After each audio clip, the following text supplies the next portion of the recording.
जय हो।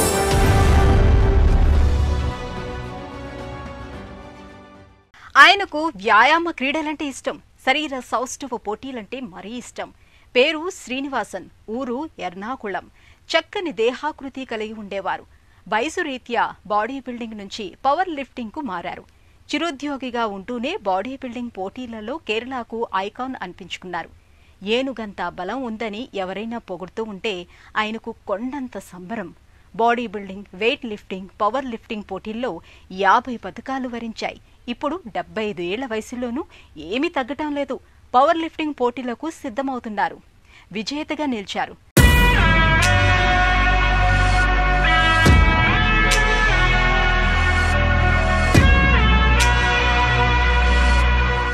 ఈ కండల వీరుడు ఒక సామాన్యుడు.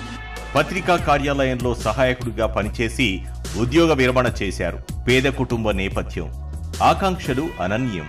స్వీయ ఆసక్తి, అభిరుచితో వ్యాయామ క్రీడల్లో ఎదిగారు. క్రీడాకారుడిగా ఎన్నో మైలురాళ్లను చేరారు. దేహదారుఢ్య పోటీల్లో మేటిగా రాణించారు. వయసు రీత్యా పవర్ లిఫ్టింగ్ క్రీడకు మారిపోయారు. 60 కిలోగ్రాముల శరీర బరువు విభాగంలో 78.5 కిలోల బరువు ఎత్తి రికార్డు సృష్టించారు. యువ క్రీడాకారులకు స్ఫూర్తిదాతగా విలసిల్లుతున్న ఇప్పుడు పవర్ లిఫ్టింగ్ లో సుప్రసిద్ధుడు.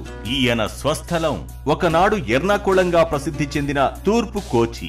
ఈ అత్యంత సామాన్యుణ్ణి స్థానికులు ఏనుగంత బలమున్న మనిషి అని కీర్తిస్తుంటారు. ఇప్పుడు 75 ఏళ్ల వయసు అయినా తరగని ఉత్సాహంతో పవర్ లిఫ్టింగ్ క్రీడకు మారిపోయారు. ఇందులో కొనసాగుతున్నారు. పేదరికం ప్రతిబంధకంగా ఉన్న కుటుంబం అండగా ఉండడంతో దూసుకెళ్లారు.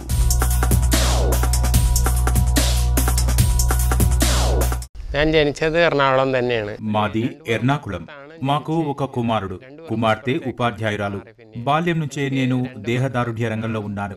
నేను మాతృభూమి పత్రికలో పనిచేస్తున్నాను.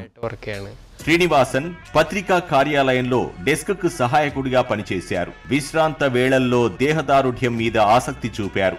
20 ఏళ్లకే 1969లో వెయిట్ లిఫ్టింగ్ లో పయనం ఆరంభమైంది. వ్యాయామశాలల్లో గంటలు గడిపి కసరత్తు చేశారు. శరీరం ఉక్కులా మారింది.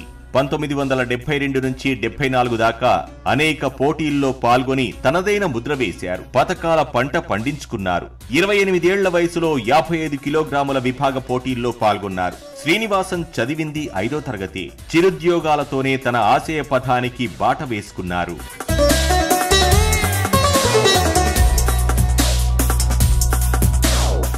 విద్యాభ్యాసం 5వ క్లాస్. నేను 5వ తరగతి చదివాను. మాతృభూమి పత్రికా కార్యాలయంలో తొలుత క్యాంటీన్లో పనిచేశాను. తర్వాత ప్రెస్ కు పంపించారు. ఆ సెక్షన్ ను మూసివేసినప్పుడు నన్ను డెస్క్ సహాయకుడిగా పంపించారు.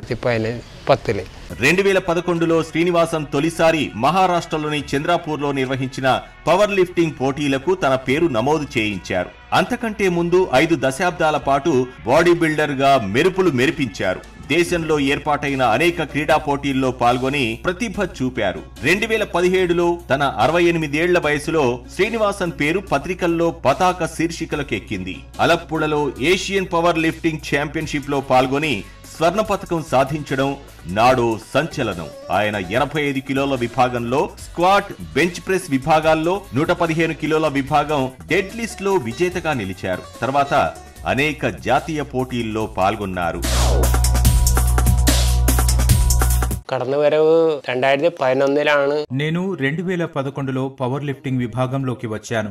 అయినప్పటికీ 1969 నుంచి దాదాపు 50 ఏళ్లుగా బాడీ బిల్డర్నే. 2011లో చంద్రాపూర్ పోటీలలో 4వ స్థానం వచ్చింది.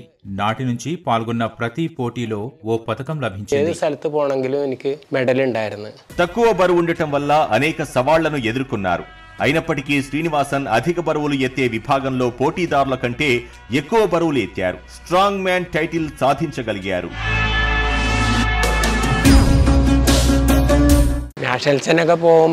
జాతీయ పోటీలకు వెళ్లినప్పుడే అనేక సవాళ్లను ఎదుర్కొన్నాను. ప్రతి ఈవెంట్ కు 15,000 రూపాయల వ్యయం అయ్యేది.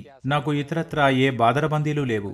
అందువల్ల నాకు నేషనల్స్ లో రోజుకు 2-3 అంశాల్లో పాల్గొనే వీలుండేది. కొన్ని సీజన్లలో power lifting, weight lifting, bench ప్రెస్లలో కలిసి 6 జాతీయ క్రీడల్లో పాల్గొన్నాను. ప్రజలిచ్చిన ప్రోత్సాహమే నాకు పెద్ద ప్రేరణ. నేను ఛాంపియన్షిప్ గెలిచాక వాళ్లు ఘన స్వాగతం పలికి ఆతిథ్యమిచ్చేవారు. పత్రికలలో కూడా వీటిని విశేషంగా ప్రచురించేవారు. ఈ ప్రోత్సాహకాలే నన్ను ముందుకు నడిపించాయి. శ్రీనివాసన్ కఠోర శిక్షణ పొందారు. రోజు ప్రాథమిక వ్యాయామాలైన సిటప్స్, పుషప్స్, స్క్వాట్స్ లపై ఎక్కువ దృష్టి పెట్టారు. తనకి ఆర్థిక లేమితో ప్రత్యేక పోషకాహారం తీసుకునే స్తోమత లేదు. అయినా వెనుకడుగు వేయలేదు. సరిసమాన సంప్రదాయ ఆహారాలైన ఉడికించిన గుడ్లు, బియ్యపు పిండి, కొబ్బరితో చేసిన పుట్టు, అరటిపండ్లు, శనగల కూర తీసుకునేవారు.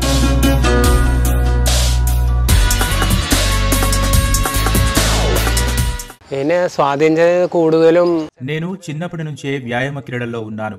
పవర్ లిఫ్టింగ్ మీద దృష్టి ఉండేది. కేరళ దేహదారుఢ్య పోటీలలో అఖండుడు అనిపించుకున్న మాతృభూమి పత్రిక ఉద్యోగి మైఖేల్ నా తొలి శిక్షకుడు. జాతీయ పోటీలలో నా స్ఫూర్తిదాత కోల్కతాకు చెందిన మనోహర్ ఐష్. దేహదారుఢ్య పోటీలలో ఆయన సుదీర్ఘ కాలం నుంచి ఉన్నారు. ఆయన 3 ఏళ్ల పాటు వరుసగా మిస్టర్ యూనివర్స్ గా ఎంపికయ్యారు. 1995 నుంచి బాడీ బిల్డింగ్, పవర్ లిఫ్టింగ్ క్రీడాకారులకు ప్రోటీన్ పౌడర్లు, ఇతర పోషకాలను ఇవ్వసాగారు. కానీ నేను వాటిని వాడలేదు. నేను రోజువారీ భుజించే ఇంటి తరహా ఆహారాన్ని తీసుకున్నాను. సాధారణ ఫుడ్ మాత్రం పవర్ లిఫ్టింగ్, బాడీ బిల్డింగ్ పోటీల్లో దాదాపు 50 పతకాలు సాధించిన శ్రీనివాసన్ మన దేశంలో పేరు ప్రఖ్యాతి గడించిన అథ్లెట్. సహజ ఆరోగ్య ఆహారపు అలవాట్లను పాటిస్తారు. ఉత్ప్రేరకాల్లాంటి వాటి జోలికి వెళ్లొద్దని ఆయన ఔత్సాహిక పవర్ లిఫ్టర్లకు సూచించారు.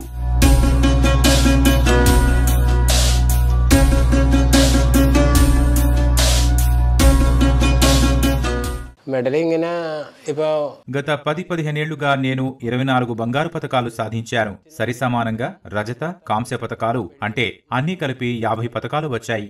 నేను power lifting, weight lifting, body building లో ఛాంపియన్ గా నిలిచాను. పవర్ లిఫ్టింగ్ లోనే 2 విభాగాలున్నాయి.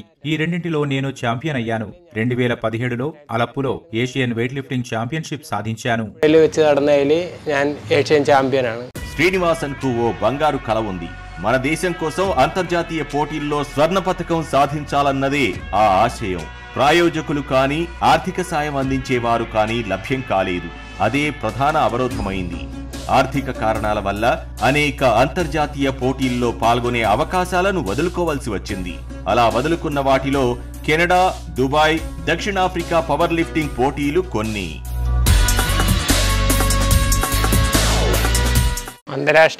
నేను 2017 నుంచి అంతర్జాతీయ పోటీలకు ఎంపికవుతూ వచ్చాను. 2013లో తొలిసారి బెంచ్ ప్రెస్ పోటీలకు ఎంపిక చేశారు. కానీ కజకిస్తాన్ లో ఏర్పాటైన ఆ పోటీల్లో పాల్గొనాలంటే 2.5 లక్షలు అవుతుంది. అదే దుబాయ్ అయితే ₹1,50,000. దక్షిణాఫ్రికా, హాంకాంగ్ తదితర దేశాల్లో పవర్ లిఫ్టింగ్ కు వెళ్లాలంటే వ్యయం మరీ ఎక్కువ. స్వదేశంలో నిర్వహించే అంతర్జాతీయ పోటీలకు మాత్రమే వెళ్లాలని నిశ్చయించాను. ఎందుకంటే 2017లో అలప్పు పవర్ లిఫ్టింగ్ లో నేను బంగారు పతకం సాధించాను. సవాళ్లు ఉన్నప్పటికీ పవర్ లిఫ్టింగ్ పై ఆయన ప్రేమ, విజయం సాధించే దృఢ సంకల్పం స్థిరంగా ఉన్నాయి. అభిరుచిని ఆశయంగా మలుచుకొని స్థిర సంకల్పం, పట్టుదలతో ముందుకు సాగి విజేతగా నిలిచారు. కలల సాఫల్యానికి వయస్సు అడ్డు కాదని ఆయన విజయగాథ నిరూపిస్తోంది.